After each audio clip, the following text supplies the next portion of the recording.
Mr. President, paano po natin hihikayatin yung mga other poultry farmer na gamitin din po yung ganitong teknolohiya, sir?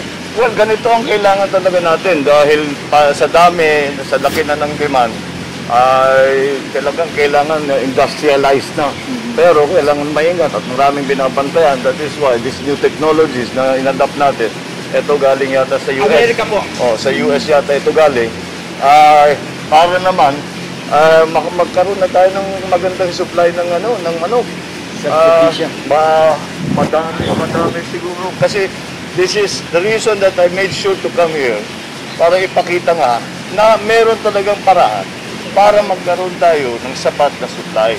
And it comes from, again, from the private sector.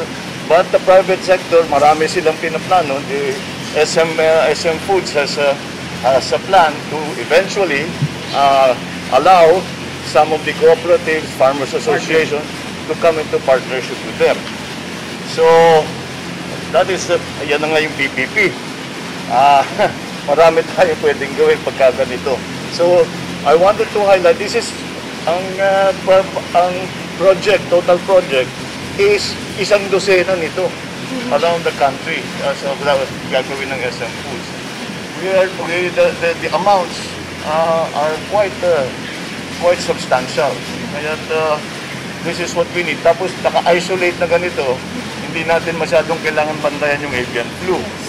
So these are all the technologies that are available around the world. Dapat i-adapt natin. Kaya natin ipinapakita ngayon na pwede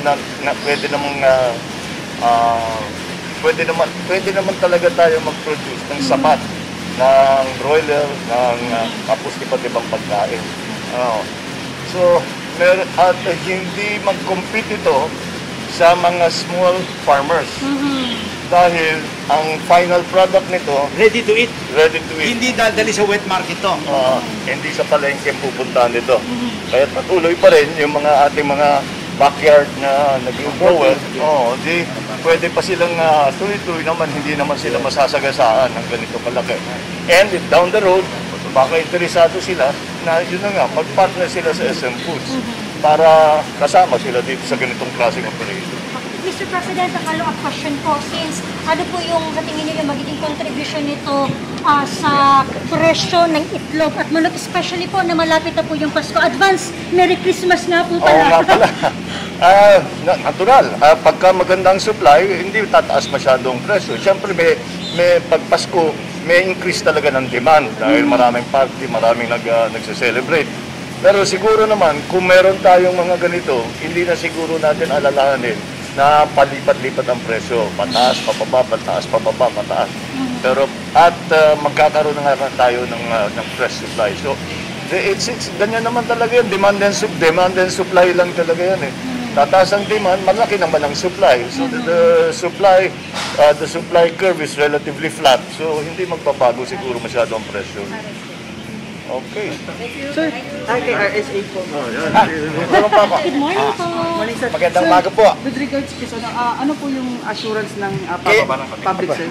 Kaya po nagtayo ang San Miguel ng poultry na ganito is to address the call of the President for private sector to help build immediately food security.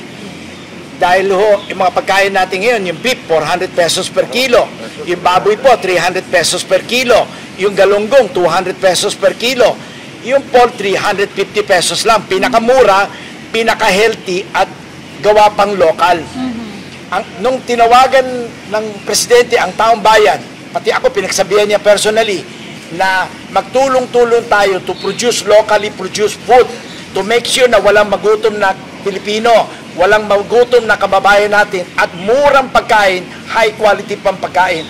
Kami po lumabas at immediately lumapit kami kay Presidente at through yung assistant niya, Yusek Ding Panganiban, grabe ang support niya sa amin.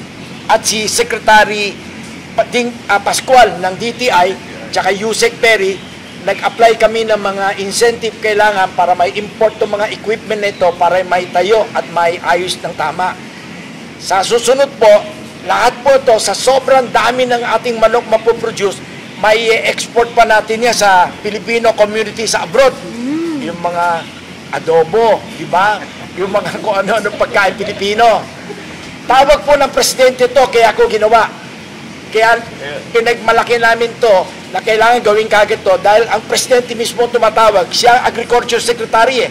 Sabi niya, Ramon, magtrabaho tayo mabuti, bilisan natin mag-produce. Kailangan makpakita ko sa taong bayan na meron talaga tumungon at lumabas para mag-produce. At di kwento, kailan pakita mo. Kaya siya nandito ngayon. That's why Opo. kaya nandito tayo para talaga ipakita na it can be done. Ngayon, yung sinasabi ni Chairman, sabi tungkol nga sa pagtulungan, that's the way that we should do it. Kung ano yung kailangan ng private sector, kung kayang gawin, kayang ibigay, kayang mag-incentive, kayang mag-exemption, whatever it is that's needed, kung kayang gawin ng gobyerno, gagawin talaga ng gobyerno para nga magkaroon tayo to encourage yung investment dito sa ganitong klaseng operation. That is to help food supply.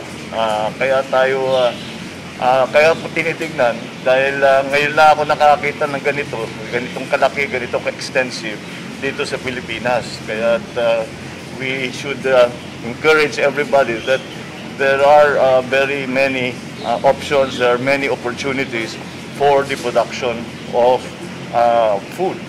And in the government, we will do everything that we can. Lahat ng kaya namin gawin para tulungan ang private sector para makapag-invest sila na mabuti.